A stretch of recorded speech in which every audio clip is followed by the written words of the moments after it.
जय गुरु जी संगत जी गुरु जी के डिवाइन कॉल सत्संग प्लेटफॉर्म में आप सभी गुरु परिवार का हार्दिक स्वागत है। शुक्राना गुरु जी महाराज का कि उन्होंने ये सेवा मुझे बख्शी कि मैं आप सभी गुरु परिवार के समीप आके गुरु जी के कल्याण महिमा अनुभव का वर्णन कर पा रही हूँ। अनंतम शुक्राना मेरे गुरु जी महाराज का। संगत जी, आज का जो सत्संग मैं आप सभी के साथ शेयर करने जा रही हूँ वो हर्ष अंकल का है। बहुत ही प्यारा सत्संग है, ब्लेसिंगफुल सत्संग है। सभी गुरु परिवार से हाथ जोड़ के विनती है, सत्संग को अंत तक सुने, ध्यान से सुने, पूरा सुने, सत्संग को बीच में बिल्कुल भी ना छोड़े।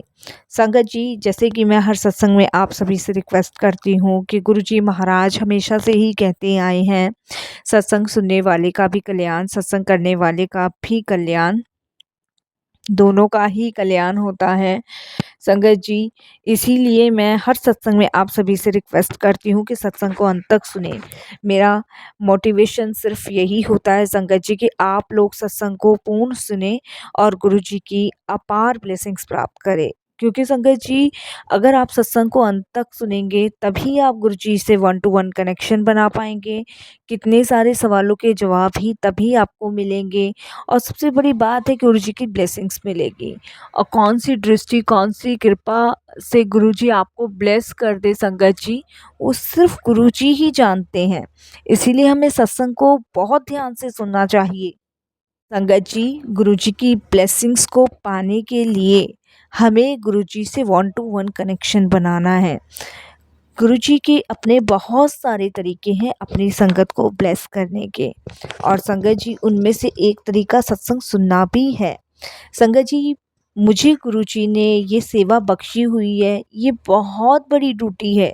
इसीलिए मैं आपसे हर सत्संग में रिक्वेस्ट करती हूँ, क्योंकि गुरुजी महाराज संगत जी हमेशा से ही कहते आए हैं कि जब हम किसी संगत को गुरुजी से जोड़ते हैं तो उसका कल्याण होता ही होता है, साथ में हमारा भी कल्याण होता है। इसीलिए संगत जी, हमें ज़्यादा से ज़्यादा संगत को गुरुजी से जोड़ना चाहिए और गुरुजी की महिमा, कल्याण, अनुभव शेयर करने चाहिए। अगर आप भी अपने सत्संग अनुभव हम सभी के साथ साझा करना चाहते हैं तो हिंदी में साफ राइटिंग में अपना सत्संग लिख कर हमारी जीमेल आईडी पर सेंड कर सकते हैं, ताकि आपके द्वारा सुनाए गए सत्संग से जो गुरुजी महाराज की नई जुड़ने वाली संगत है उन्हें गुरुजी के कल्याण, महिमा, अनुभव के बारे में ज़्यादा से ज़्यादा पता चले। और अगर सत्संग आपको पसंद आए तो इसको लाइक कीजिए, सब्सक्राइब कीजिए, ज़्यादा से ज़्यादा संगत में शेयर कीजिएगा। बेल आइकन दबाना बिल्कुल ना भूलिएगा, जब भी कोई लेटेस्ट सत्संग आएगा उसका नोटिफिकेशन आपके पास आएगा। तो चलिए संगत जी, चलते हैं गुरुजी महाराज के सत्संग की ओर। जय गुरुजी संगत जी। संगत जी, सबसे पहले तो गुरुजी के चरणों में कोटि कोटि नमन करता हूँ और प्यारी प्यारी सात संगत जी को जय गुरु जी।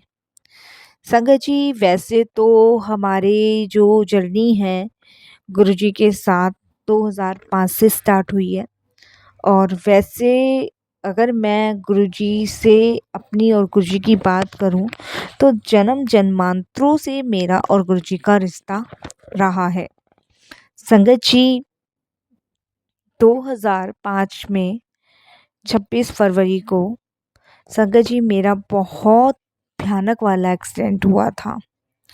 संगत जी, 26 जनवरी को मैं अपने एक फ्रेंड के घर से आ रहा था और शाम का टाइम था, तो मेरा बहुत मेजर एक्सीडेंट हुआ, बहुत ही ज़्यादा। उस एक्सीडेंट में मुझे एडमिट किया गया एम्स में, और करीबन संगत जी मैं 15 या 20 दिन हॉस्पिटल में रहा। उसके बाद संगत जी, जब मेरी हॉस्पिटल से छुट्टी हुई तो उस टाइम मैं अपने पैरों से चल नहीं सकता था, क्योंकि मेरे पैर में रॉड डली थी एक पैर में। और संगत जी, उस टाइम मैं स्टिक से चलता था, यानी कि बैसाखी से चलता था। और उस टाइम मेरी एज भी संगत जी ज़्यादा नहीं थी, मैं 29 या 29 के आसपास का ही था संगत जी। तो अब थोड़ी सी तस्वीर धुंधली होती जा रही है तो याद नहीं रहता है ठीक से। तो 29 के आसपास का था जिस टाइम मेरी ये एक्सीडेंट हुआ था और मेरे हाथ में स्टिक आई थी। तो संगत जी, करीबन 2-1 महीना मुझे ठीक होने में लगा, बट मेरे पैर में रॉड लगी थी, इसलिए मैं अपने पैर से ठीक से चल नहीं पाता था और मैं एचडीएफसी बैंक में जॉब करता था। तो संगत जी, मेरा पैर जो था, मतलब एक तरीके से मान के चलिए कि रॉड पे ही टिका हुआ था और उसी पे डिपेंड था और स्टिक के सहारे ही मेरे को चलना होता था। तो मैं जॉब पे जा रहा था उस टाइम संगत जी, और तो एक दिन संगत जी संडे का दिन था और मैं घर पे ही रेस्ट कर रहा था। डॉक्टर ने मुझे मना किया था कि ज़्यादा आप ट्रैवल नहीं करोगे या ज़्यादा आप वो नहीं कर सकते, तो उस टाइम की ही बात है। तो संगत जी, मेरा ऑफिस लेट पहुंचना बैंक में और जल्दी आ जाना, तो ये रीज़न सबसे बड़ा हुआ था संगत जी। उस रीज़न के कारण मुझे अपने बैंक से रिज़ाइन देना पड़ा, क्योंकि संगत जी मैं टाइम टू टाइम नहीं पहुंच पाता था, क्योंकि मैं साकेत में रहता था और जहां मेरा बैंक था वो था दिलसाद गार्डन। तो साकेत से दिलसाद गार्डन का जो सफ़र था 2 ढाई घंटे का था। तो मैं टाइम टू टाइम नहीं पहुंच पाता था, तो इस रीज़न की वजह से मुझे रिज़ाइन देना पड़ा पैर के कारण। तो मैं जॉबलेस हो गया था। फादर साहब मेरे आर्मी में थे उस टाइम पे। तो मैं संगत जी उस टाइम जॉबलेस था और उसके बाद संडे का दिन था, मैं घर पे ही था। तो हमारे पड़ोस में रहने वाली एक आंटी हैं, उनका कॉल मुझे आता है और वो मुझे अपना कुछ काम कहते हैं कि आप मेरा बेटा ये काम कर दोगे? तो मैं उन आंटी को कहता हूँ कि आंटी, मेरा बहुत बड़ा एक्सीडेंट हुआ है और ठीक है, मेरा पैर अभी ठीक है, बट डॉक्टर्स ने मुझे ज़्यादा ट्रैवल और ज़्यादा भारी सामान उठाने के लिए मना किया है। तो उन आंटी को मैंने बताया कि मेरे रॉड वगैरह डल रहे हैं, क्योंकि वो हमारी सोसाइटी की से 5-6 सोसाइटी आगे रहते थे। बट हाँ, ये था कि उनके बेटे से और उनसे मेरी काफ़ी अच्छी जान-पहचान थी, सुबह वॉक वगैरह करते थे। तो कभी-कभी वो जैसे पूजा पाठ का सामान मँगवाना होता था, तो उनका बेटा नहीं होता था, तो मुझसे कह देते थे फ़ोन पे। तो सुबह मैं उनकी फूल माला वगैरह या कुछ ऐसा जो भी उनको अदर्स मँगवाना होता था, तो मैं ला देता था। तो आंटी मुझे कहती हैं, "अच्छा बेटा, कब हुआ ये सब?" तो मैं उनको सारी डिटेल बताता हूँ। तो उसके बाद मुझे कहती है कि अच्छा बेटा सुनो, भाटिया मोड़ पे और छतरपुर में एक गुरुजी का आश्रम है और वहाँ पे तुम जाओ और माथा टेक के आओ, और वहाँ पे जाके तुम्हारी जो भी दुख तकलीफ परेशानी है ना, वो सब ठीक हो जाएगी, और देखना गुरुजी तुम्हारा पैर भी ठीक कर देंगे। तो मैंने कहा जी आंटी। तो मैंने उनसे पूछा कि आंटी, वहाँ पे कुछ प्रसाद वगैरह चढ़ावा वगैरह भी ले जाना है? तो वो आंटी मुझे कहते हैं कि वहाँ कुछ ले जाने की ज़रूरत नहीं है, बस वहाँ पे जाके माथा टेकना और जो भी तुम्हारे मन में अरदास है वो सच्चे भाव से गुरुजी के आगे रख देना। तो मैंने कहा ठीक है। तो संगत जी, 2005 में मैं पहली बार गुरुजी के दरबार गया, और जब मैं गुरुजी के दरबार पहुंचा तो वहाँ पे बहुत सारी संगत बैठी हुई थी और गुरुजी बैठे हुए थे येलो कलर के चोले में। और इतना गुरुजी की फेस पे इतना तेज था संगत जी, और इतने सुंदर गुरु मैंने अपनी लाइफ में पहली बार देखे। और मैं बता नहीं सकता संगत जी कि गुरुजी इतने सुंदर थे कि साक्षात भोलेनाथ के दर्शन हो रहे हों, बहुत सुंदर। और इतना तेज कि जैसे दिन में सूरज की किरणों का तेज होता है ना, रोशनी होती है, इतनी रोशनी गुरुजी में। और उसके बाद संगत जी मैं गया, मैंने प्रणाम किया, जैसे लाइन लग रही थी गुरुजी के पास संगतों की, मैंने प्रणाम किया। प्रणाम करके और संगत जी, गुरुजी के थोड़ी सी आगे जगह थी, वहाँ जाके बैठ गया। और उसके बाद संगत जी, लंगर का आदेश हुआ, लंगर किया, लंगर के करके सारी संगत जो थी गुरुजी को प्रणाम करके जा रही थी। मैंने देखा वहाँ कोई नहीं बात कर रहा था, जिससे गुरुजी बात करते थे वही संगत बात करती थी। तो मैं मन ही मन गुरुजी से अरदास करने लगा, जैसे आंटी ने बताया था कि गुरुजी, मेरे पैर का जो एक्सीडेंट हुआ है उसकी वजह से मेरे पैर में स्टिक डली हुई है और मैं लंगड़ा के चलता हूँ, मुझे डंडा लेके चलना पड़ता है। और पहले मैं इतना स्ट्रॉन्ग था, लेकिन अब लोग मुझ पे तरस खाते हैं। बस में, मेट्रो में सब मुझे जगह दे देते हैं बैठने के लिए तरस खा के। और गुरुजी बस आप मेरा पैर ठीक कर दो, और गुरुजी मेरे पास जॉब भी नहीं है। ये सब चीज़ें मैं मन ही मन गुरुजी के सामने अरदास कर रहा था। उसके बाद संगत जी जब जाने का टाइम हुआ तो गुरुजी मुझे एकदम से कहते हैं, "हुण जा, ऐश कर, कल्याण कर दिता।" तो ये समय उस समय मुझे समझ नहीं आया था, क्योंकि फर्स्ट टाइम एक्सपीरियंस था जाने का। तो उसके बाद करीबन संगत जी 15 या 20 दिन बाद अ, मेरे रॉड तो संगत जी अब भी डल रही है पैरों में, बट गुरुजी की ऐसी कृपा रही उन 15-20 दिनों में कि मेरा लाठी लेके चलना बंद हो गया। धीरे धीरे गुरुजी ने जो रॉड थी वो एकदम पैर में बिल्कुल फिट कर दी, बिल्कुल फिट। कैसे किया ये गुरुजी जाने, मुझे नहीं पता। और उसके बाद मुझे कोई टेस्ट करवाने की ज़रूरत नहीं पड़ी। इस तरीके से गुरुजी ने मेरे पैर को ठीक किया, और जो स्टिक मेरे लेके चलता था और जो रॉड मेरे पैर में थी वो सब गुरुजी ने ख़त्म करी। तो बहुत बहुत शुक्राना करता हूँ गुरुजी का। तो उस टाइम संगत जी जॉबलेस था और जॉब नहीं थी, वहाँ जाना मुझे अच्छा लगने लग गया, और एक चुंबकीय शक्ति की तरह मैं वहाँ जाता रहा। 2005 गया, 2006 गया, और 2006 में गुरुजी की कृपा से मुझे एक बैंक का ऑफ़र आता है, और उस बैंक के ऑफ़र में संगत जी मुझे वहाँ का इंचार्ज बनाते हैं बैंक का। तो वहाँ मेरा सैलरी पैकेज भी बहुत अच्छा था। तो मैंने फिर गुरुजी का मन ही मन शुक्राना किया। तो लाइफ ऐसे ही चलती रही, बट गुरुजी ने लाइफ में जीना सिखाया। गुरुजी ने लाइफ में ये समझाया कि सबसे ज़्यादा जो इम्पोर्टेंट है वो गुरु हैं। गुरु अगर आपके जीवन में नहीं है तो आप ना तो इस संसार से भवसागर पार उतर सकते, और ना ही शरीर के त्यागने के बाद। तो हमारे जीवन में पूर्ण गुरु का होना अत्यंत आवश्यक है। आजकल जो संगत जी हम टीवियों पे, यूट्यूब पे, फेसबुक में बाबा वगैरह देखते हैं जो प्रवचन देते हैं, तो हमारे गुरुजी ने कभी प्रवचन नहीं दिए। उनको लगता था कि प्रवचन नहीं देने चाहिए। शब्द सुनो, बानी सुनो, कोई पाठ करो, आप में अपने आप बदलाव आ जाएगा। प्रवचन देने से आप बदल ही नहीं सकते। तो गुरुजी ने कोई प्रवचन नहीं दिया, किसी वहमों में नहीं डाला। गुरुजी अक्सर कहते थे जब मैं संगतों के बीच बैठता था, तो जब भी मेरे कॉल आ रहे हो तो जूतों के साथ दिमाग बाहर छोड़ो, अच्छे कपड़े पहन के आओ, हैप्पीनेस अपने फेस पे रखो, और नेगेटिविटी को दूर करने के लिए अहंकार अपना सबसे पहले ख़त्म करो। चाहे वो किसी भी चीज़ का आपको अहंकार हो।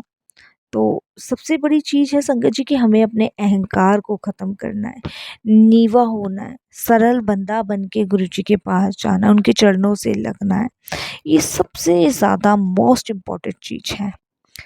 तो एक दिन संगत जी मेरे दादाजी जो थे, मेरे पापा 4 भाई थे, तो मेरे दादाजी 2-2 महीने हर एक के घर में रहते थे। कभी बड़े ताऊ जी के, कभी बड़े चाचा जी के, कभी छोटे चाचा जी के, और कभी हमारे घर।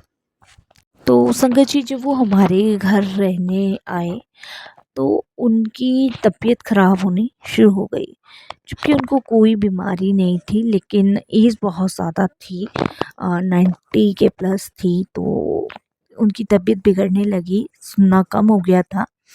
तो संगत जी एक दिन मैं गुरुजी के पास जा रहा था, तो मैंने सोचा कि आज मैं गुरुजी के पास जाके अपने दादाजी के लिए अरदास करूँगा। तो यहाँ पे संगत जी एक बात और मैं शेयर करूँगा। गुरुजी हमेशा कहते थे कि जब हम दूसरे के लिए अरदास करते हैं तो गुरुजी सबसे जल्दी सुनते हैं। क्योंकि गुरुजी को बहुत अच्छा लगता है जब हम दूसरे के लिए अरदास करते हैं, क्योंकि गुरुजी कहते हैं कि अपने लिए तो हर कोई मांगता है, दूसरे के लिए मांगना चाहिए। तो जब भी हम दूसरे के लिए मांगते हैं संगत जी, तो गुरुजी सबसे पहले हमें भी बख्शते हैं वो चीज़। तो इसलिए संगत जी मेरे मन में आया कि मैं गुरुजी से आज अरदास करूँगा दादाजी के लिए। तो मैं दादा जी के से आशीर्वाद लेके गुरुजी के दरबार गया। गुरुजी सामने ही बैठे थे, मैंने माथा टेका और माथा टेक के गुरुजी से कहा, मन ही मन कहा, क्योंकि वहाँ बोलते नहीं थे संगत जी। तो मैंने कहा, गुरुजी मेरे दादाजी की तबीयत ख़राब है, इनको ठीक कर दीजिए। तो एकदम से गुरुजी इशारे से मुझे बुलाते हैं, मैं जाता हूँ। तो गुरुजी एकदम से मुझे कहते हैं कि अब दादा 90 प्लस का हो गया है, अब क्या 105 साल उम्र दे दूँ? तो मैंने कहा, नहीं गुरुजी, जो आपको ठीक लगे आप वो करो। तो मुझे गुरुजी एकदम से बोलते हैं कि आज जाके अपने दादाजी की पिंडलियाँ दबाना और कानों में उनके ये कहना कि आप जो है अगले जन्म मेरे घर में मेरे बेटे के रूप में आओ। तो मैंने कहा, जी गुरुजी। और गुरुजी कहते हैं, मैंने मुक्ति तेरे दादाजी ਨੂੰ दे दी है। तो मैंने कहा, जी गुरुजी। तो संगत जी मैं उस दिन घर जाता हूँ और अपने दादा की दोनों पैरों की पिंडलियाँ दबाने लग जाता हूँ और पिंडलियाँ दबा के, और संगत जी मैं अपने दादाजी के कान में कहता हूँ कि दादाजी अगले जन्म में आप मेरे घर में मेरे बेटे बनकर आना। तो ये मैं गुरुजी के कहने पे, जो गुरुजी ने मुझे बताया था 2-3 दफ़े कहना, तो मैंने वही किया। तो ये कहने के बाद संगत जी उसके 48 घंटे बाद मेरे दादा इस दुनिया से चले गए थे, क्योंकि बहुत एज थी संगत जी, बिस्तर पे ही पॉटी सूसू था उनका और आवाज़ से सुनना कम हो गया था, सब कुछ बिस्तर पे था। तो गुरुजी ने उनको मुक्ति दी और संगत जी आप बिलीव नहीं करोगे, दादाजी के जाने के 11 महीने बाद मुझे एक बेटा हुआ। मेरे पास 2 बेटी ऑलरेडी थी, एक बेटा हुआ। और एक बेटा होने के बाद संगत जी बचपन में मैंने मेरे दादाजी का नाम किशोर था, तो मैंने अपने बेटे का नाम किशोर ही रखा। मैं आपको बताऊं संगत जी, तो मैंने अपने बेटे का नाम भी किशोर ही रखा। तो संगत जी फिर उसके बाद मेरा बेटा बचपन में बहुत बीमार रहने लगा। तो मैंने सोचा कि मैं गुरुजी के पास इसको लेके जाऊंगा। मैं गुरुजी के पास लेके गया और मैंने गुरुजी को कहा कि गुरुजी ये बहुत बीमार रहता है। तो गुरुजी मुझे कहते हैं कि तेरा दादा ही लौट के आया है, अभी इसके 5% कर्म बाकी हैं, वो 5% कर्म ये बचपने में ही काट लेगा और फिर ठीक हो जाएगा। तो संगत जी करीबन मेरा बेटा 3 साल तक बीमार रहा, जैसे दाँत की वजह से और दाढ़ वगैरह निकलती है उसकी वजह से। उसके बाद मेरा बेटा नॉर्मली अवस्था में रहा, कोई बुखार नहीं, कोई जुकाम नहीं, बिल्कुल स्वस्थ रहा और आज तक फिट एंड फाइट है। तो ये सब गुरुजी की कृपा से है। तो संगत जी मेरे दादाजी ही लौट के वापस से हम लोगों की फैमिली में आए और 2 कॉपी मेरे दादाजी की जैसी हरकतें मेरे पापा बताते हैं बचपन में जैसे मेरे दादाजी थे, और 2 कॉपी शक्ल मैच होती है मेरे दादाजी से। तो ये गुरुजी की ब्लेसिंग से, ये गुरुजी कर सकते हैं और कोई नहीं कर सकता। फिर संगत जी पता चला कि 2007 में गुरुजी चोला छोड़ गए हैं। हमने सोचा ये क्या हो गया और अब हमें कौन ब्लेस करेगा। जब तक गुरुजी पूरी लाइफ सेट कर गए थे, पूरी लाइफ सेट, ये समझ लीजिए A to Z पूरी लाइफ सेट कर गए थे, अच्छी जॉब दिला गए, सब कुछ सेट कर गए थे। कहाँ से सेट किया, क्या किया, ये गुरुजी जाने, ये हमें नहीं पता संगत जी, ये गुरुजी की कृपा है, गुरुजी जाने। लेकिन जब गुरुजी फिज़िकल फॉर्म में नहीं रहे, बहुत दुख हुआ, परेशान हुए, चिंतित हुए और ये समझिए संगत जी सब बिखर गया, रो रो के पागल हो गए हम सभी कि अब हमारी कौन सुनेगा, अब हमारी हम किसके पास जाएंगे, अब गुरुजी किससे मौज करवाएंगे, क्योंकि गुरुजी बहुत हंसाते थे, बहुत मौज कराते थे। तो संगत जी फिर गुरुजी ने समाधि लेने के बाद हर एक उस संगत को एहसास करवाया अपना कि मैं कहीं नहीं गया हूँ, मैं तुम सबके बीच में हूँ। और एक-एक संगत को गुरुजी ने एहसास करवाया। तो ये सिर्फ़ गुरुजी कर सकते हैं संगत जी, और कोई नहीं कर सकता। गुरुजी ने सभी संगतों को अपने होने का एहसास दिलवाया कि मैं कित्थे नहीं गया, मैं इत्थे ही हूँ। और संगत जी, तब हमारे को महसूस हुआ कि गुरुजी कहीं नहीं गए, गुरुजी हमारे पास हैं। और वो अपनी फ़िज़िकल फ़ॉर्म से कहीं ज़्यादा ब्लेसिंग्स आज संगतों को बाँट रहे हैं। और सच मानिए संगत जी, सच मानिए, गुरुजी को सिर्फ़ प्रेम चाहिए संगत का। और गुरुजी की ब्लेसिंग संगत जी हर चीज़ में है। मैं जब भी सत्संग अटेंड करता हूँ, 2 ढाई घंटे का जो सत्संग होता है, उसके बाद मन करता है कि और सुनूँ मैं सत्संग, और उठने का मन नहीं करता संगत जी। लेकिन ऐसा लगता है जैसे गुरुजी की महिमा, गुरुजी के व्याख्यान जो हो रहे हैं, उनका वर्णन संगत करती ही रहे। और आज की डेट में इतनी सारी संगत है जिनका गुरुजी के द्वारा कल्याण हो रहा है, तो ये ब्लेसिंग्स ही तो है संगत जी। गुरुजी ने कितनी संगतों के दुख, दर्द, कष्ट, रोग, ना जाने कितनों की परेशानियों से उन्हें छुटकारा दिलवाया है। तो ये सिर्फ भगवान कर सकता है, और कोई नहीं। मेरी लाठी छुड़वाई, मेरे हड्डी जो मेरे पैर में रॉड लगी थी, उसको एक हड्डी का रूप भी गुरुजी ने दिया। और आज भी संगत जी मैं अपने पैर से हर एक वो काम कर सकता हूँ जो डॉक्टर्स ने मुझे मना किया था। तो ये सब गुरुजी की ब्लेसिंग्स है, गुरुजी की कृपा है। और गुरुजी आज भी हमारे साथ हैं, और जब भी गुरुजी ने अपने होने का एहसास करवाया था, और आज भी संगत जी गुरुजी को हृदय से मैं कब भी पुकारता हूँ, तब भी गुरुजी मुझे अपने दिव्य दर्शन देने आते हैं। जब मैंने गुरुजी के स्वरूप के पास बैठ के गुरुजी को याद किया है कि गुरुजी आज बहुत याद आ रही है ट्वंटी, तो तब गुरुजी ने मुझे किसी न किसी रूप में दर्शन दिए।